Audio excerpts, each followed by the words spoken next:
The answer is dorsiflexion, plantar flexion. For normal day-to-day activities, about 15 degree of dorsiflexion and 20 degree of plantar flexion is required. When the dorsiflexion is limited, most often find plantar flexion deformity with the limitation of dorsiflexion. With the limitation of the dorsiflexion, normal human locomotion, sitting to standing, step climbing, squatting, etc. activities are going to be affected.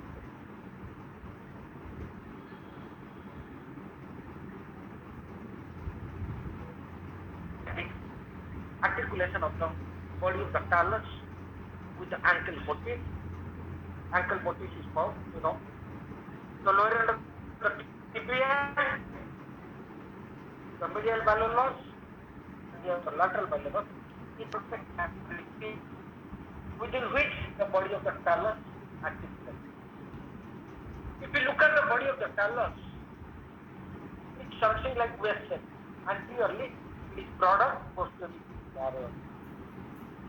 So during dorsiflexion, as per your concave convex rule, with the dorsiflexion, the talus glides anterior posteriorly, and during plantar flexion, talus glides posteriorly. So I repeat, during dorsiflexion, the talus glides anterior posteriorly. That means during dorsiflexion, the anterior broader portion of the body of the talus articulates with the ankle motif. So, to accommodate the anterior broader portion of the body of the talus, your fibular joint should be distracted. One during plantar flexion, to accommodate the narrower posterior portion of the body of the talus, the tibiofibular joint should be compressed, narrow, and during dorsiflexion it should be broader, widened. So, I repeat, the joint plane for ankle dorsiflexion is distraction of inferior tibiofibular joint and anterior to posterior gliding of the body of the talus over the tibia. And for plantar flexion, there is compression of the inferior tibiofibular joint and posterior to anterior gliding of the body of the talus. Now coming to the subtalar joint, the movement possible is inversion, reversion, or inversion, eversion, the calcaneus. Here the talus is fixed. The joint plane of the subtalar joint is your calcaneus is twisted in and out for inversion, reversion respectively, and calcaneus medial to lateral and lateral to medial glide also occur during inversion. In other joints like your intertarsal joint, that we only check dorsal to palmar or palmar to dorsal glide. Now coming to the toes. The toes, what happens? Again, as you flex your finger, look at the metatarsus, what happens? And as you extend your toes, as you flex your toes, there occur arching of the transverse arm corresponding to the head of the metatarsal, and with extension, the transverse arm is started. So, what I want to say, for the toe movement, intertarsal mobility is important. Like the hand, we have got metacarpal mobilization. Here also, intermediate, can use your concave convex rule. The proximal phalanx, base of the proximal phalanx, concave, that particularly the convex metatarsal end.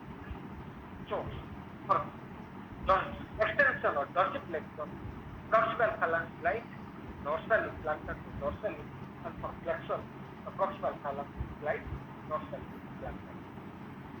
So, all this, those also tempting happen.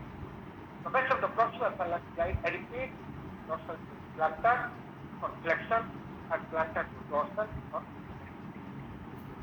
and in interphalangeal joint has a uniaxial joint, just 1 degree of freedom, because the proximal phalanx has two condyles at like finger, interplacial joint of the finger. Here also there are two condyles, which is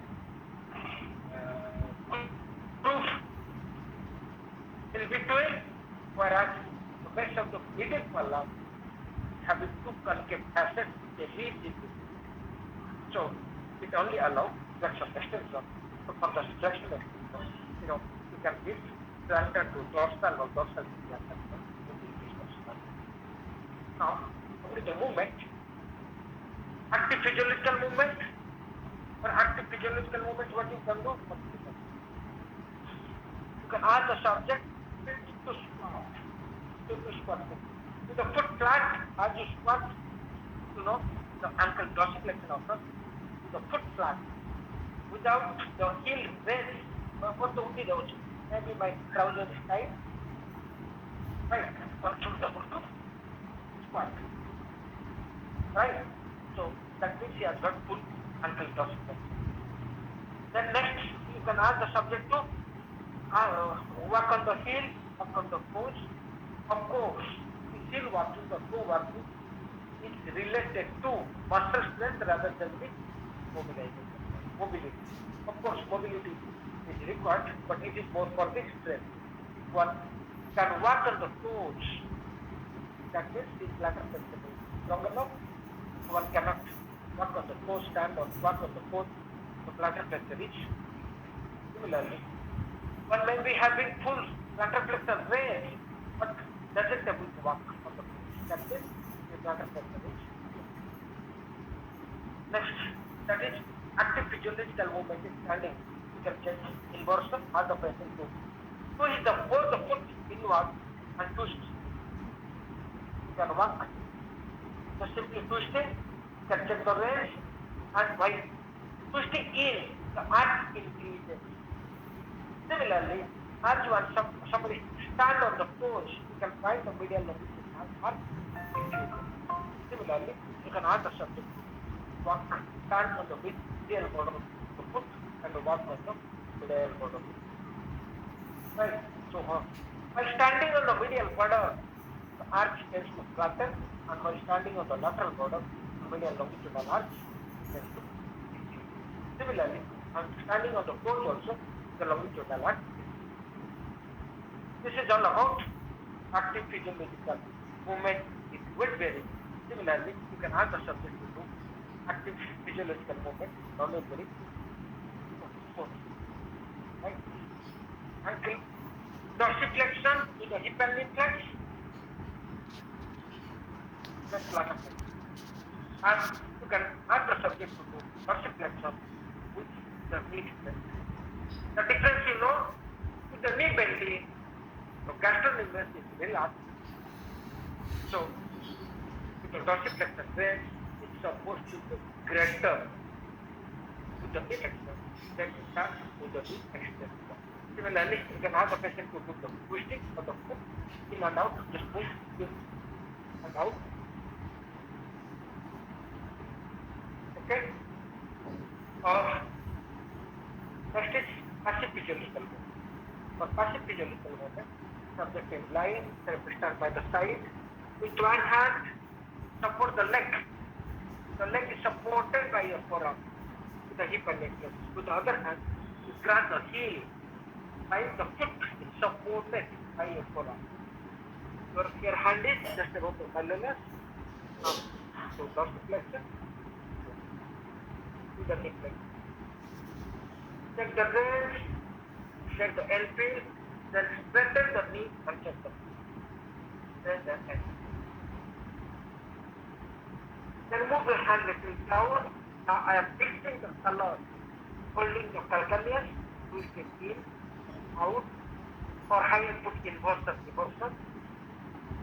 Now I am grasping the heel, fixing the calcaneus, and here holding the metatarsal for foot inversion and reversion. You can hold both the hands, the foot and twist the whole foot in and out. This is whole foot. both hind and forefoot. Then, as you know, you have to approach, section extension also. Now coming to active joint plane. Right.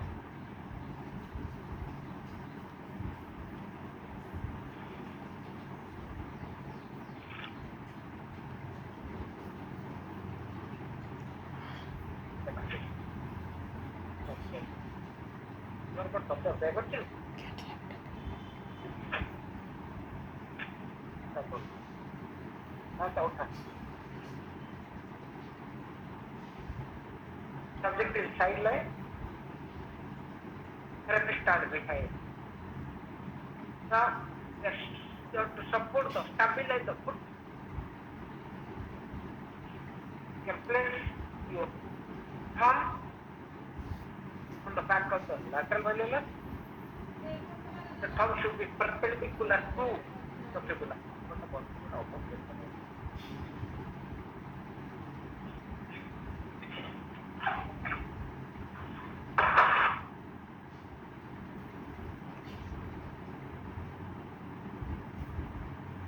Elbow straight, move the fibula posterior.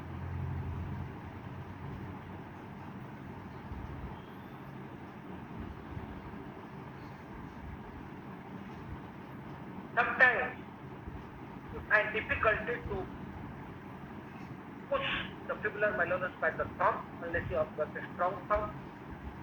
In that case, you have to use the heel of the hand. Elbow straight, forearm horizontal. The forearm should be perpendicular to the fibula and push.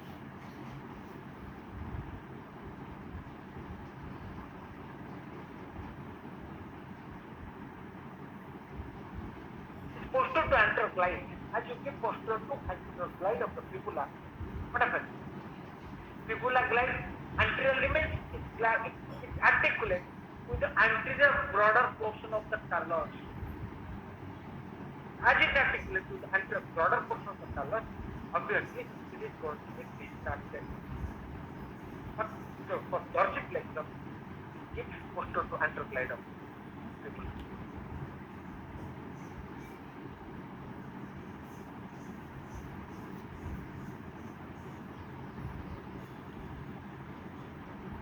For plantar flexion, stand on the hip and knee should be flexed. Knee has to be flexed to prevent injury of the knee. For plantar flexion, you can stand on the front, support the foot. Again, you can place your thumb on the front of the fibular malleolus. Your elbow straight, forearm horizontal and forearm perpendicular to the left. Push the fibular malleolus and push by the thumb. The thumb movement is very precise. Maybe little painful for the patient because area of contact is less. Therapists also find difficulties because you have to apply a lot of pressure to the thumb, which your thumb may not tolerate. In that case, you can use the heel of the hand.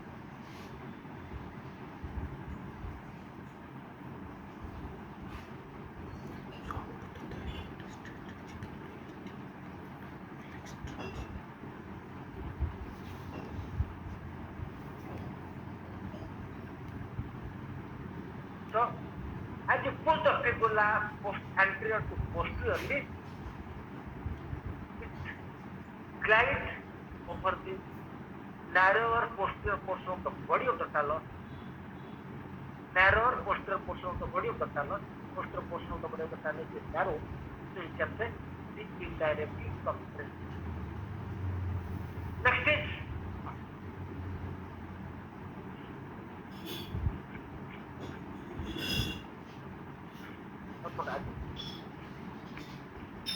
for anterior to posterior glide on the body of the talus over the tibia, subject is supine line with the foot out of the face. Support the leg by using some water roll or so. The foot is supported by your thigh.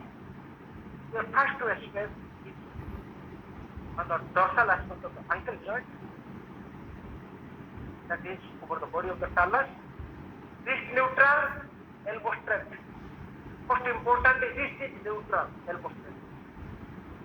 Depending on the height of the couch, you may have to plantar flex your ankle to use your body weight and push the body of the talus and your body. And to pull the body of the talus and posteriorly, which is joint plane for the dorsal.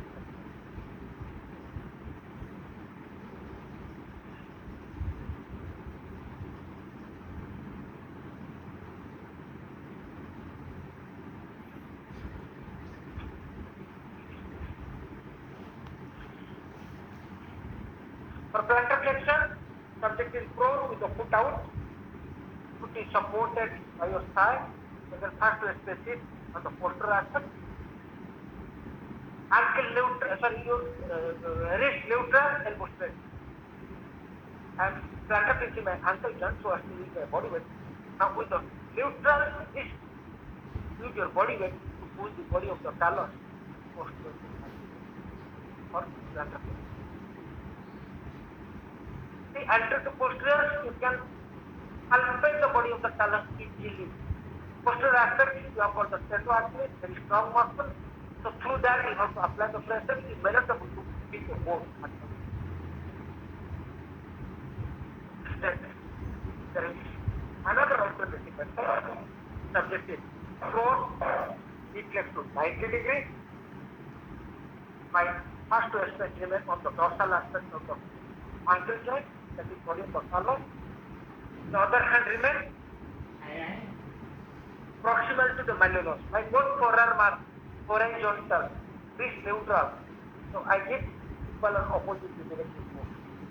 With my right hand I am pushing the body of the talus and posteriorly, whereas with the left hand I am giving counter pressure for fixation of the talus. Anterior to posterior. This is usually I have to use my muscle force, but in front position I am using my body weight with the help of gravity. So definitely that was better. And here my left hand is on the back of the talus, right hand is proximal to the malleolus. For a horizontal, this neutral, I pull the body of the talus posteriorly.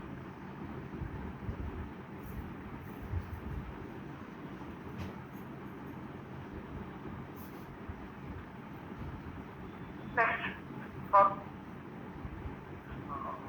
passive physiological movement, there is another alternative method shown by Heyman. At last, subject is prone, reflex to 90 degrees, therapist stands at the side. My both the thumbs are present on the lateral malleolus, which acts as a fulcrum. And all the fingers are on the medial side. So my thumb acting as a fulcrum, I twist the foot.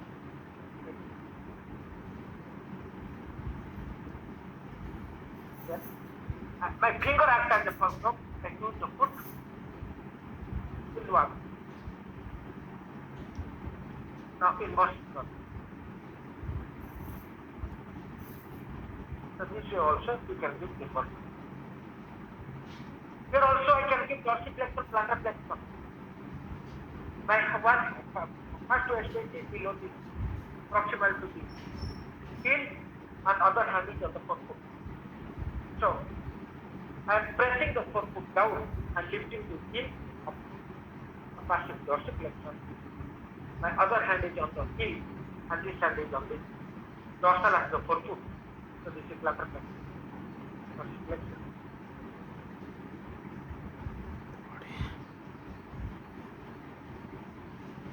So passive physiological movement. Side legs.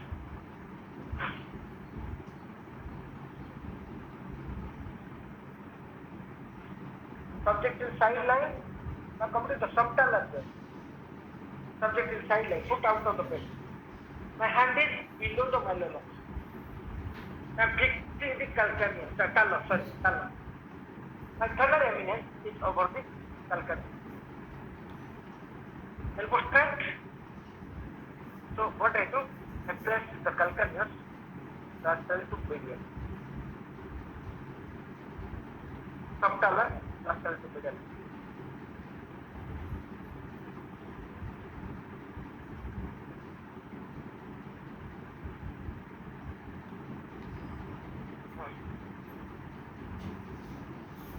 flexor.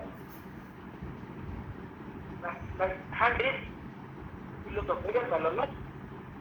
The other hand is on the medial aspect of calcaneus, elbow straight and pushing the calcaneus medial to lateral.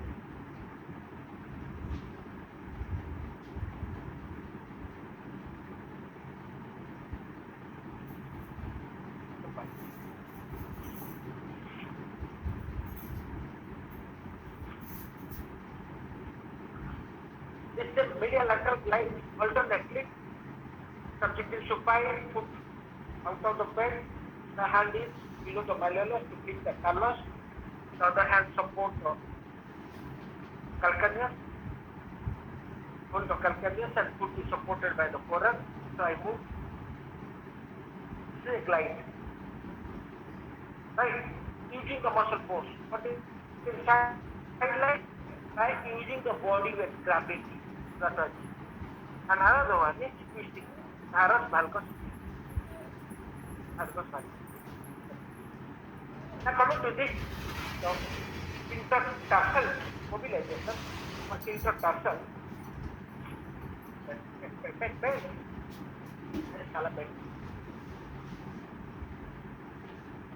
So what I do? You can fix. आपको मालूम है कहाँ पे on the medial side to the head of the talus, navicular is there. To the navicular, you have got the keyboard. Sorry, cuneiforms. There are 3 cuneiforms. And here on the lateral side, you have got the keyboard. So, you fix the one bone, grab the other bone. If you know the surface anatomy, then you just move it. Come to dorsal or dorsal. Cuneiform. The lateral cuneiform. Then the cuboid. Vertical. Take the talus, hold the base of the metacarpal and move it. Push it down for dorsal to palmar, move it up for palmar to dorsal.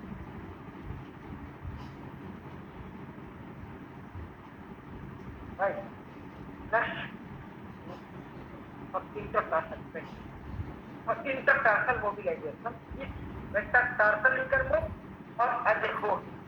Some on the plantar aspect, either on the medial aspect, some on the plantar aspect for the second and third metatarsal fingers on the first and fifth metatarsal. So, arcing.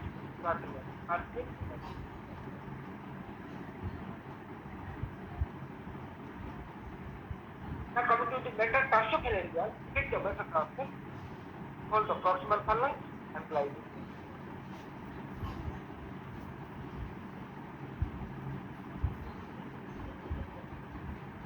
Dorsal to plantar for flexion, plantar to dorsal for extension.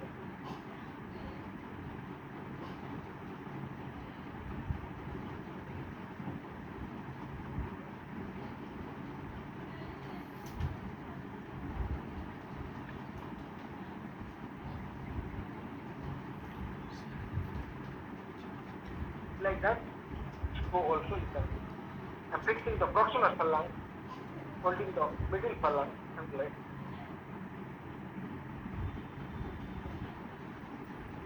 Fixing the middle phalanx, gliding.